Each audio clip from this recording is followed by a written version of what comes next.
Nathan Carrière was 43 years old, owned 6 commercial properties across the Greater Toronto area, and had not been touched by his wife in 4 months. Not the kind of distance where two people are busy. The kind where you reach for someone's hand across the couch on a Sunday evening, and they move it to pick up their phone, and the motion is so smooth, so rehearsed, that you realize they have been practicing it for longer than you want to admit. He built Carrière Property Group from a single duplex in Scarborough. He purchased at 26, with money saved from 3 years of 12-hour shifts at a warehouse in Mississauga. His father, Claude Carrière, had driven a snowplow for the city of Ottawa for 31 years and died shoveling the driveway of the family bungalow on Baseline Road on a Saturday morning in February. Massive coronary. 63 years old. Nathan found out from his mother's voicemail because he had been on a conference call with a mortgage broker and let the phone ring through. He never told anyone that detail, that the call he chose over his mother's voice was about a rate adjustment on a property in Etobicoke. He carried it the way certain men carry their worst moments, folded tight and pressed flat somewhere, behind the sternum where it could not be seen but never stopped weighing. That was who Nathan was. A man who turned grief into concrete, who built things because building was easier than feeling, and who mistook the exhaustion of constant work for the satisfaction of a life well lived. On a black ice Thursday in late November, driving south on the Don Valley Parkway, after a meeting with his accountant near Eglinton, a delivery truck merged without signaling. Nathan swerved. The BMW hit the concrete median at 70 kilometers an hour. The airbag deployed. His head struck the side window, then silence, and the particular kind of cold that enters a car when the engine stops running and the November air remembers what it is. The paramedics at Sunnybrook told his family he was fortunate. Mild concussion. 3 stitches above his right temple. Bruised ribs. He would recover fully, but lying in that hospital bed on the 7th floor, watching the gray Toronto sky press flat against the window, like something tired of holding itself up, Nathan made a decision that would dismantle his life and rebuild it from the inside out. Before we go further, settle in. This one goes deep before it brings you home. Dr. Anika Osi had known Nathan since their undergraduate years at the University of Toronto. She had watched him move from a kid who ate shawarma wraps between lectures at Robarts Library to the man whose name appeared on donor plaques at 2 community centers in the East End. She was a neuropsychologist now, practiced and deliberate, but when she saw him staring at the ceiling, with an expression she had never seen on his face before, something between exhaustion and surrender, she closed the door softly behind her. "You are going to be fine," she said. "Scans are clean." He did not look at her. He watched the IV drip count seconds. "Anika, I need you to help me do something that is going to sound unreasonable." She sat down. "I want to pretend I have lost my memory. Everything. The company, the properties, my name." He paused. "My wife." She waited. "I need to know who is still here when there is nothing left to take." His voice dropped. "I have been invisible inside my own family for 3 years. I smile at dinners. I write checks. I show up to things. And I have no idea if a single person in that house actually sees me anymore." Anika leaned back and studied him with the careful attention of a woman, trained to distinguish between impulsive decisions and ones that have been forming underground for years. "This is not outside the scope of a voluntary cognitive evaluation," she said slowly. "But you need to understand something, Nathan. You may not find what you are hoping for." "I know," he said. "But I would rather know the truth and grieve it than keep living inside a guess." Dr. Osi agreed. And in that quiet hospital room with the radiator clicking against the November cold, Nathan Carrière disappeared. The assets stayed. The name stayed. The man went still and waited to see who would come searching for him beneath all of it. What Nathan was initiating is what behavioral researchers call a controlled vulnerability exposure. By removing the single variable that governed everyone's behavior around him, his financial power, he created conditions under which authentic motivations would surface without the usual filters. The danger of this strategy is straightforward. you cannot unsee what it reveals. The first truth Nathan had to confront, before anyone walked through that hospital door, was his own. Emotional neglect inside a successful marriage does not announce itself with arguments or slammed doors. It arrives as a slight change in rhythm. Shorter answers, earlier bedtimes, the gradual disappearance of casual touch. Nathan had confused financial generosity with emotional presence for so long that he no longer recognized the difference. He gave his family everything except the one thing that cannot be deposited or transferred: himself. Word reached the family by midnight. By 9 the next morning, room 714 had its first visitor. Kevin Carriere, Nathan's younger brother, was 37 and had not maintained steady employment since leaving a sales job in 2020. He operated a podcast about entrepreneurship from the basement of a townhouse in Ajax that Nathan covered the mortgage on. He arrived carrying a tablet and a confidence that preceded him into the room, like a cologne applied too generously. "Nate, it is Kevin, your brother." He pulled a chair close and held the tablet where Nathan could see it. "Before the accident, you and I had been discussing my role in the company. You were planning to bring me on as managing partner." Nathan stared, said nothing. Kevin flipped to a document. Transfer of equity. 35%. Signature line highlighted in yellow. "I know this is confusing right now, but this is what you wanted. I am just making sure your wishes are honored." Nathan's face remained blank. Kevin studied it for a moment, then glanced at his phone. He opened Instagram, angled it toward the bed, and recorded a 15-second story with his arm around his brother's shoulder. "Family first. Always. Praying for my big brother's recovery. If you know Nate, you know he would want the people he trusts stepping up right now." He posted it before the door closed behind him. Kevin is demonstrating a behavior pattern psychologists identify as kinship exploitation under crisis, the assumption that proximity to someone's success constitutes a claim on it. It is not always cynical. Often the person genuinely believes they are owed something, because proximity and entitlement have been reinforcing each other for so long that the boundary between them has dissolved entirely. 40 minutes later, Dominic Vargas arrived. Dom had been Nathan's closest friend since high school in Ottawa. He brought a bag from Nathan's favorite Portuguese bakery on Dundas West, the one with the custard tarts Nathan always ordered two of, one to eat and one to save for later, though he never actually saved it. Dom gripped Nathan's hand. His eyes were damp, his jaw set in the particular arrangement of a man performing sorrow with just enough restraint to appear genuine. "Brother, I am right here, whatever you need." Then he lowered his voice. "You have got close to $6 million in that holding company. Your accountant is going to freeze everything once the lawyers get involved. Let me move it somewhere safe before that happens. I have a guy, completely above board." He slid a business card onto the blanket, with the practiced ease of a man who had been waiting for exactly this opportunity and had prepared the card in advance. 22 years of friendship sitting on that bedside table, disguised as concern. Dominic illustrates what researchers call instrumental bonding decay. A friendship that began authentically, but has been quietly restructured around access and advantage. The shift is rarely sudden. It happens meal by meal, favor by favor, until the person can no longer distinguish between genuine affection and strategic positioning. The cruelty is that both things are often present simultaneously. The door opened again just before noon. Sophie Carriere was 16. She came in still wearing her school uniform, backpack dragging from one shoulder, and crossed the room without looking at anyone else. She pressed her face into her father's chest and made a sound that did not have a word. Something between a breath held too long and a prayer released too soon. "Papa, please come back. I do not care about anything else. Just come back." Kevin stepped forward, put a hand on her shoulder. "Soph, you are old enough to start thinking about what your dad would want for the family. Someone has to step up and protect what he built."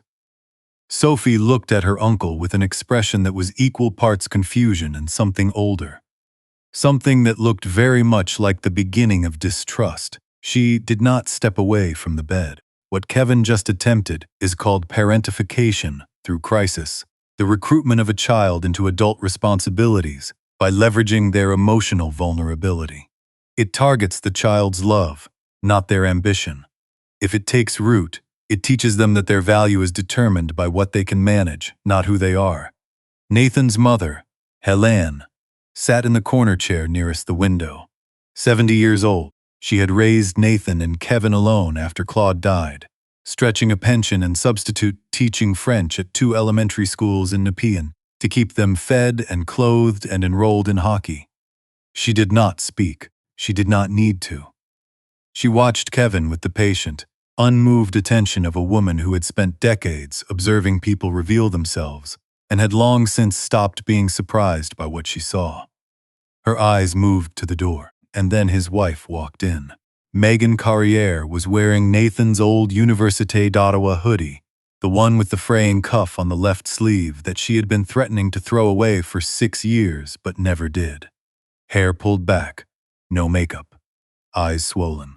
She sat beside the bed and took his hand in both of hers the way a person holds something they are afraid of dropping. She did not glance at Kevin. She did not acknowledge Dominic. She did not look around the room. Nathan, it is Megan. We met at a house party in the Glebe in 2007.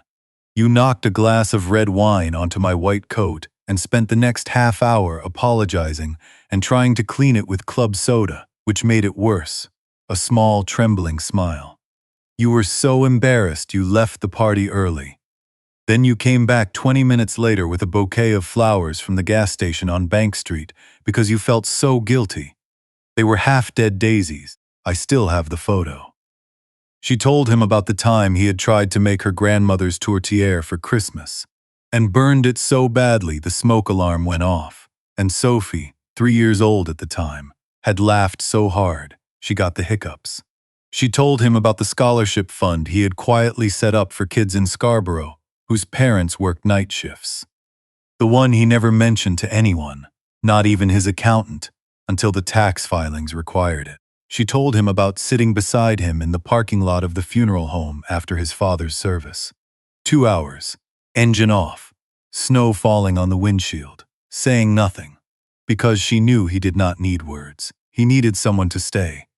For 3 days, Megan barely left the room. She wiped his forehead with a damp cloth when the heating made the air too dry. She hummed Hallelujah, the Leonard Cohen version, while he lay still. She brought photo albums and narrated every image the way a person recounts a life they refuse to let disappear. Late on the second night, believing he was asleep, she whispered into the dim blue glow of the monitors. I failed you too, Nathan. I saw you disappearing into the work and I told myself it was just a season, that you would come back on your own. I should have fought harder. I should have said something before the silence got so big neither of us could hear each other anymore. He did not move, but something behind his closed eyes shifted, the way ice shifts on a river in early March. Not breaking yet, but no longer holding. What Megan is demonstrating is what attachment researchers call secure base provision, offering consistent emotional availability with no assurance of reciprocation. She does not know whether any of her words are reaching him. She continues regardless. That regardless is where durable love lives, not in the dramatic gesture, but in the quiet, repeated choice to remain present when every rational calculation says to protect yourself instead. Megan knew her husband had been drowning inside their own home. She stayed silent because she told herself his competence meant he was coping. If you have ever watched someone you love disappear into their work and said nothing because you did not want to seem needy or ungrateful, you understand exactly where she was standing. What Nathan did not yet know was that someone in his circle had been positioning themselves for precisely this moment, and had been doing so for far longer than he imagined.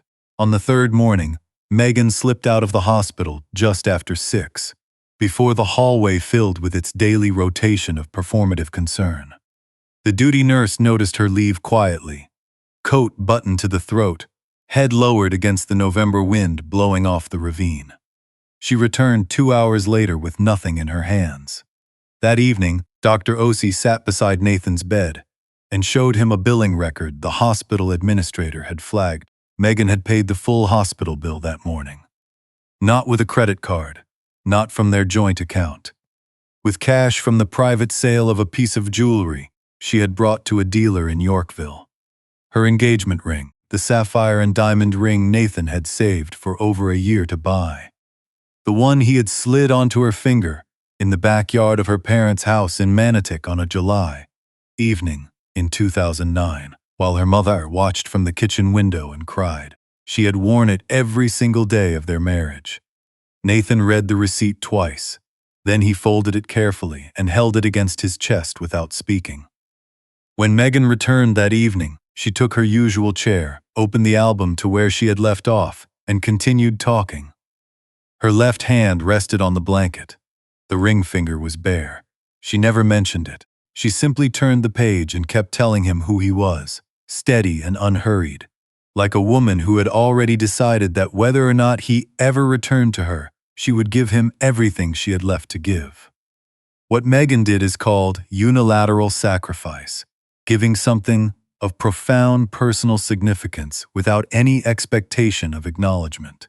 The ring was not jewelry. It was the physical symbol of the most important promise of her life. She sold it quietly so the man she loved would not carry one more burden. This single action reveals more about the architecture of her character than any spoken declaration ever could. But then came the moment that nearly ended the experiment entirely. It was late on the third night. Sophie had gone home. Helene had dozed off in the corner chair, with a copy of Le Devoir open on her lap. The corridor had gone dim. Nathan lay still, breathing slowly, eyes closed, performing sleep with the discipline of a man accustomed to controlling his exterior. Then he heard Kevin's voice just outside the cracked door. Low, careful, the particular frequency of a man who believes he is not being overheard. She already had papers drawn up, Kevin was saying. 3 years ago. Consulted a divorce lawyer on Bay Street. Had the whole thing mapped out. Dominic's voice came back, measured and smooth. So why did she never file? A pause. Does it matter? Kevin said. Point is, if she files now while he cannot remember anything, Ontario is equalization of net family property. She walks with half. Then we position ourselves with the other half while the estate is in transition. A low sound that might have been a laugh. It is practically chimed. A door closed somewhere down the hall. Silence. Nathan lay in the dark for a long time. He had not known about the divorce papers. Not a whisper. Not a single indication. Or perhaps there had been indications, and he had been too deep inside quarterly projections and tenant disputes and zoning applications to register them. Perhaps Megan had been standing directly in front of him, with her heart exposed, and he had looked through her because he was already looking past her at the next acquisition, the next closing, the next proof that a kid from a snowplow driver's bungalow on Baseline Road had built something significant. He thought about 3 years ago with a precision he had not previously permitted himself. Not as evidence of her potential betrayal, but honestly, as a man reviewing his own record.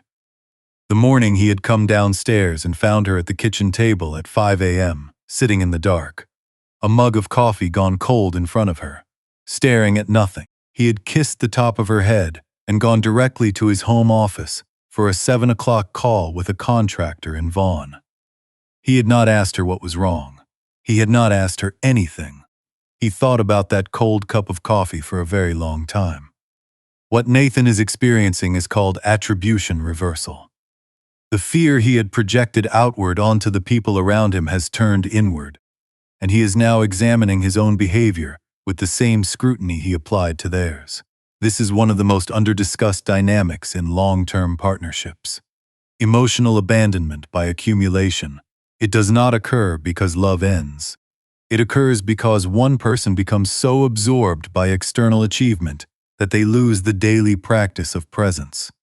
And their partner, unwilling to compete with something as consuming as a career, eventually stops reaching. Psychologists call the result quiet quitting in love. The partner does not leave. They are there every morning, but they have privately stopped expecting things to change. Megan drafted those papers. Not because she stopped loving Nathan, but because she had been standing alone inside a marriage for 3 years and could no longer see a path back. Then she put them through the shredder because she still loved him. That choice is not weakness. It is one of the most difficult acts of courage a person can make, choosing to stay in uncertainty rather than accept the certainty of loss. The next morning, Megan arrived earlier than usual. She brought a Tupperware of butter tarts, her grandmother's recipe, handwritten on an index card that still carried a faint ring of coffee from the Sunday morning it was first transcribed. She set it on the bedside table, pulled her chair close, and opened the album to a page near the back. "This is from our 10th anniversary," she said, tilting the page toward him. "We drove to Prince Edward County. You insisted on finding a winery without GPS, and we ended up on a dirt road in the middle of nowhere behind a barn." A quiet laugh. "The farmer let us taste his homemade ice wine in his kitchen. It was terrible. We bought 3 bottles anyway, because he was so proud." She looked at him with clear, steady eyes.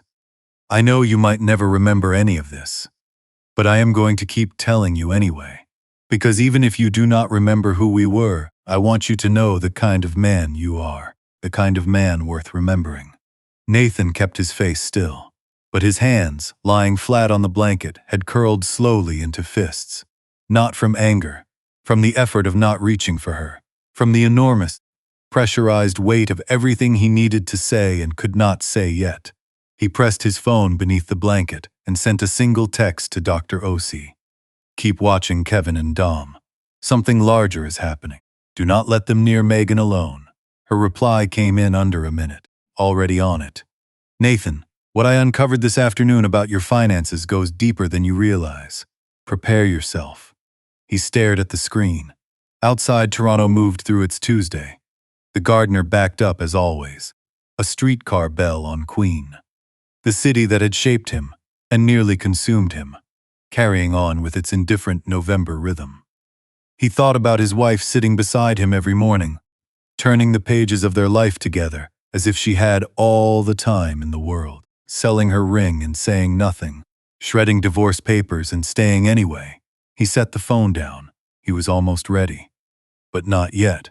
Dr. O.C. had a habit, when she was carrying difficult information, of removing her glasses and cleaning them slowly before she spoke, as if giving the words one final opportunity to rearrange themselves into something less heavy. She removed her glasses when she entered room C14 that evening and asked the nurse to step out. She sat down. "I went through 5 years of financial records," she said.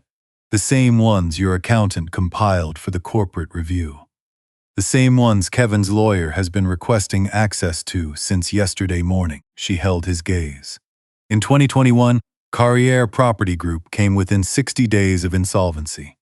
You know that. What I do not believe you know is how the debt was resolved." Nathan watched her steadily. "Your wife used her inheritance," Anika said. "Her grandmother's estate, $170,000, wired in 4 separate transfers through a private lawyer, structured to appear as an anonymous investor contribution so it would never be traced back to her." She did not look away. "She has known the full scope of your company's finances for 5 years. She found detailed records on the shared laptop in your home office in 2020. She never said a word, not to protect herself, to protect you. She did not want Kevin or anyone else learning the actual numbers." The monitor beeped softly. "She paid down your company's debt," Anika said again slowly, "because some truths need to land more than once with the only inheritance her grandmother left her, the only thing she had that was entirely her own. And she did it anonymously, so you would never feel obligated." Nathan did not speak. He thought about 2021, the sleepless weeks, the dinners with a particular quality of tension he had attributed to his own stress. He had assumed Megan was withdrawing because he was difficult to be around during that period. He had never once considered that she was quietly absorbing financial damage to prevent the thing he had built from collapsing beneath him. He had never once considered that she was standing between him and the relatives who would have circled the moment they sensed weakness. He closed his eyes. $170,000. He remembered what she had once told him about that inheritance. Years ago, sitting on the back porch with a glass of wine while Sophie slept upstairs. That someday she wanted to use it to open a small tutoring center for immigrant kids in Scarborough. The look on her face when she said it, the particular warmth of a person describing a dream they have been carrying quietly for years. Gone. For him. Without a word. What Megan did is what researchers call a silent load-bearing act. A sacrifice so significant and so carefully concealed that it restructures the foundation of a relationship without either person fully understanding what changed. She did not tell Nathan because she understood something about him that he had not yet understood about himself. He would have experienced her sacrifice as a debt. So she protected him from his own sense of obligation, an expression of what psychologists call empathic attunement, understanding not just what a person needs, but what they are not yet ready to receive. That same night, just after 10, Dr. Osi received a message from a security contact at the church where Megan volunteered, St. Andrew's Presbyterian on King Street.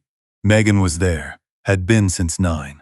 She was not alone. Nathan was sitting up before Anika finished the sentence. She held up a hand. Not yet. I have the security footage. Watch first. She handed him her tablet.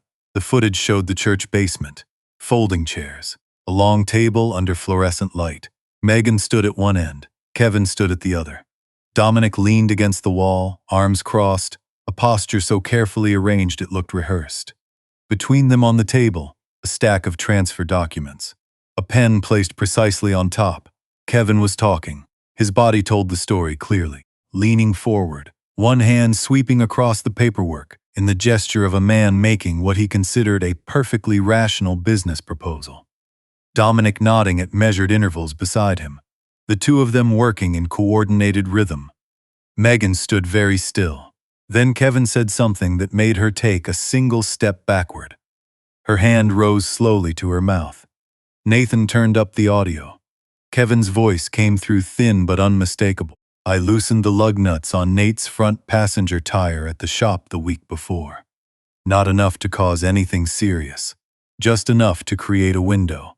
Now that he cannot remember anything, the timing could not be better. He gestured at the documents. You sign these. We restructure the holdings before the courts freeze the estate, and everybody walks away with something. Nobody has to lose. The room on screen went absolutely still. Then Megan spoke. Her voice was low and level, cold in the specific way that a deeply patient person becomes cold when they have finally reached the end of everything they are willing to tolerate. You tampered with his vehicle. It was not a question. You are his brother, his blood, and you deliberately sabotaged his car. Kevin opened his mouth. Do not. She pushed the documents back across the table without looking at them. I know exactly what you think of me, she said. You think I am exhausted and resentful, and one signature away from walking out. You have been counting on that for 3 years. She looked at him directly. But I need you to hear me clearly, Kevin. I would sleep on the floor of that hospital room for the rest of my life before I would allow you to take a single thing that man built with his own hands. Her voice did not waver. Everything Nathan has, the properties, the company, the name, he earned from nothing, from a warehouse in Mississauga, from a snowplow driver's pension. He did not inherit it. He did not fall into it. He sacrificed for it, and I sacrificed alongside him. Neither of us did any of that so you could walk in with a pen and walk out with what was never yours. Dominic shifted off the wall. Megan, be reasonable. I am being reasonable, she said quietly. I am being the most reasonable I have ever been. She reached into her coat pocket and placed her phone on the table, screen visible. A voice recording application. Timer reading 51 minutes. The color left Kevin's face. Dominic's arms dropped to his sides. Megan picked up her phone. You have 1 hour, she said, to remove yourselves from everything connected to Nathan Carrière. After that, I call Detective Fournier at Toronto Police Service, and I hand him this recording in person. She moved toward the door and paused with her hand on the frame. And Kevin, whatever you convinced yourself this family owed you, it was never real. Not $1 of it was ever yours. It never will be.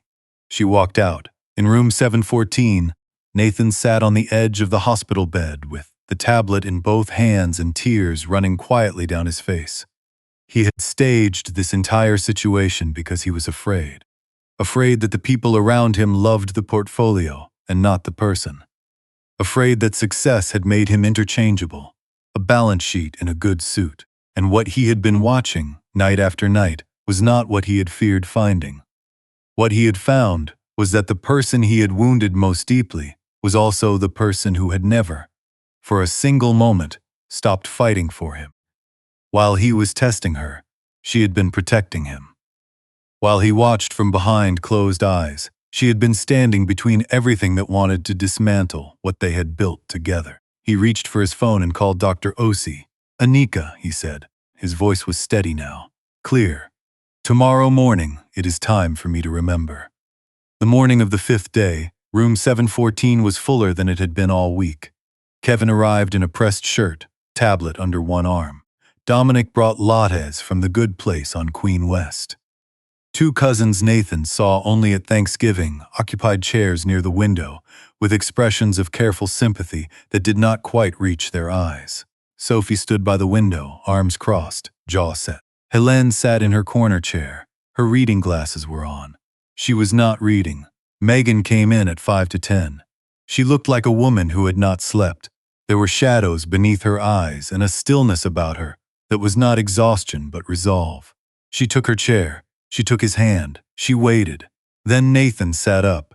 Not the uncertain movement of a man emerging from confusion, the deliberate, controlled motion of a man who has been watching and listening and has decided, with complete clarity, that the time has come. He looked around the room. He took each face in, slowly, without hurry. The cousins, Dominic, Kevin, Sophie by the window. Then he looked at Megan. "Meg," he said, quiet, direct. "I remember everything." The room stopped. Kevin's tablet slipped. One of the cousins inhaled sharply. Dominic set his latte down on the windowsill with exaggerated care and took a measured step toward the door.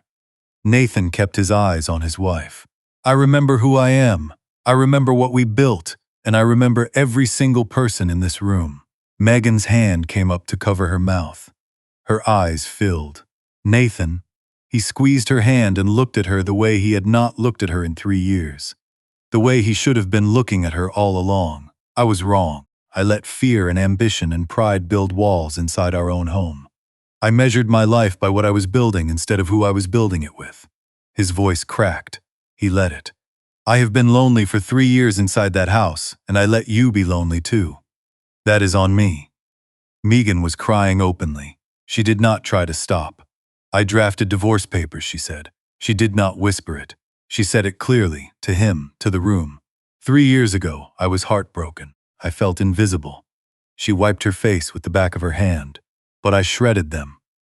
Because I still loved you, because I knew underneath everything, the distance and the silence and the walls, that the man I chose was still there.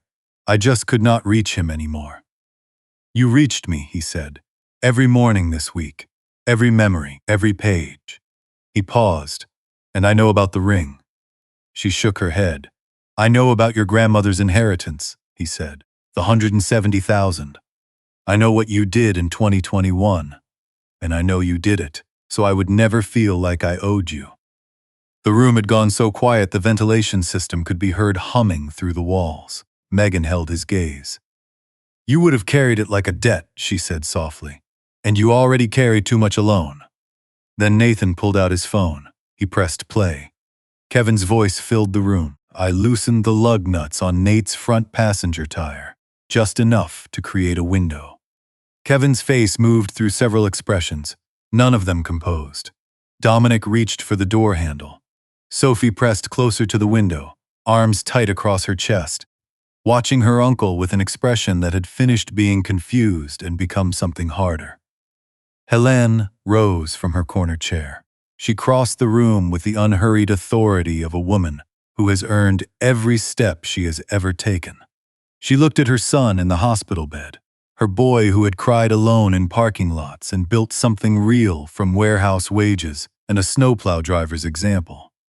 Then she looked at Megan beside him, her hand still in his. Something moved across Helene's face that was equal parts grief and pride, and 70 years of knowing exactly what love costs. She turned to Kevin and Dominic.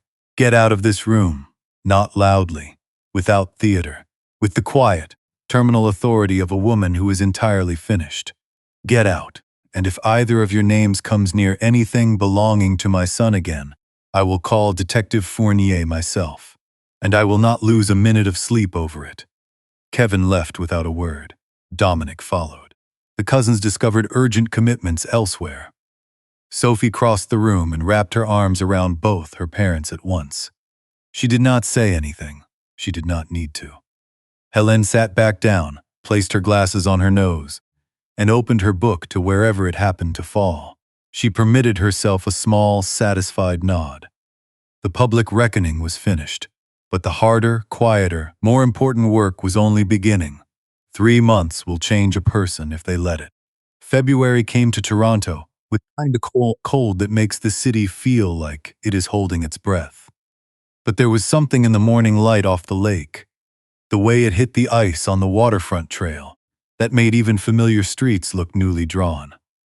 Nathan and Megan went to counseling, twice a week, first separately, then together, with a therapist whose office near Bloor and Spadina had a spider plant in the window and a box of tissues on every available surface. The kind of warm, unhurried space designed for conversations that are years overdue.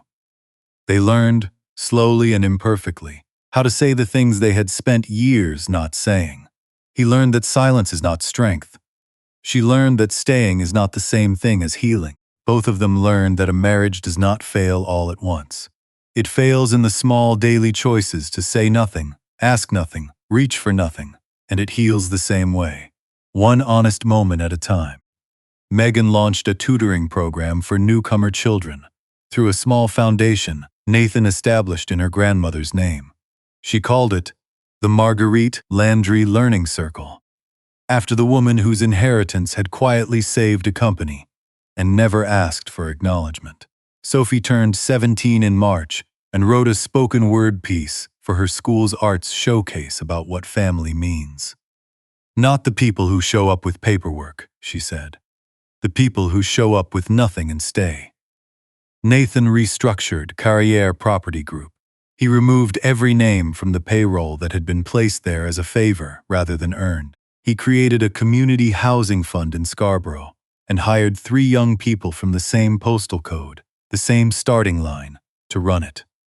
He stopped taking 7 a.m. calls from contractors in Vaughan. He started coming home for dinner. Some evenings he and Megan sat on the back porch after Sophie went upstairs, the way they had in the early years, before the money and the distance arrived and quietly rearranged everything. The porch swing still made a sound on the left side, a low creak that had been there since the year they moved in, and Nathan had never quite gotten around to fixing. Somehow the creak felt now like something worth keeping, a small sound, a familiar sound, the sound of staying. On the 3rd Saturday of March, at St. Andrew's Presbyterian Church on King Street, the same church where Megan had once knelt alone at a pew and prayed for a man she was not certain was coming back to her, they renewed their vows. The church was full. A string quartet played Cohen. Helene sat in the front row in a navy dress she had purchased 2 weeks in advance and pressed the night before, because some occasions require the kind of preparation that begins with an iron and ends with a prayer. Nathan stood at the front in a charcoal suit, no tie, collar open, the way Megan had always said she liked him best, and when she came down the aisle in a simple ivory dress, beautiful enough to remember and real enough to hold, he did what the boy from Baseline Road had always done when something moved him past the edge of composure. He let himself cry quietly. He dropped to one knee. He held up a ring, her ring, the sapphire and diamond she had sold to a dealer in Yorkville to cover his hospital bill. Redeemed by Nathan the same day Dr. Ossie showed him the billing receipt. Before Megan ever knew he was aware of what she had done. "I have been a wealthy man and a broke man," he said, and his voice carried through the sanctuary the way a voice carries when a person is finally saying exactly the right thing. "And the only time I was ever truly rich was when I remembered who was standing beside me." He looked up at her. You are not just my wife. You are the foundation. You were there when I had nothing, and you stayed when I was so buried in having everything that I forgot to see you. I see you now, I promise. I see you now. She held out her hand. It was trembling. He placed the ring on her finger. The church responded the way a congregation responds when something true and hard-earned is unfolding in front of them. Fully. Without reservation. Helene pressed a handkerchief to her face. Then she straightened her back, folded her hands, and said to no one in particular, Voila. That is family. They stood together at the front of the church, Megan's head against his shoulder, his arm around her waist, the quartet still playing. The late afternoon light through the stained glass falling gold and quiet across the old wooden pews. His phone, tucked inside his jacket pocket, buzzed once against his chest. He did not move immediately. He held his wife for another long moment. This woman who had paid debts in silence and shredded papers and sold her ring and stood in a church basement at midnight and said, I will not let you take a single thing that man built. Then, when she turned to embrace Helene and Sophie came forward to wrap her arms around both of them, Nathan reached into his jacket and glanced at the screen. Unknown number. No contact saved. 3 lines of text. Do you really think you know everything about Megan? There is something she never told you about her health and the sacrifices she made in silence. Call me when you are ready to hear the truth. The ring on her finger caught the light as she laughed at something Sophie said. She looked back at Nathan over her shoulder, eyes warm and full and real. He looked at the message. Then he looked at her. Then he closed the screen and slid the phone back into his pocket. He smiled, but behind his eyes, quiet as a February thaw and steady as the creak of an old porch swing, something flickered. Equal parts hope and unease and the dawning certainty that some stories, the real ones, the ones worth telling, do not end when the vows are spoken. They are only just beginning. This story was written by a human, supported by AI. It is not grand. It only hopes to gently touch your heart. That even when looked down upon or pushed aside, justice may arrive late but never absent, and kindness will ultimately be rewarded in the most beautiful way. Production team. Story and screenplay by Quinn Fung. Character development and visual conceptualization by Chris Nin. Video scripting and scene adaptation by David Nin. A passionate team dedicated to bringing this story to life.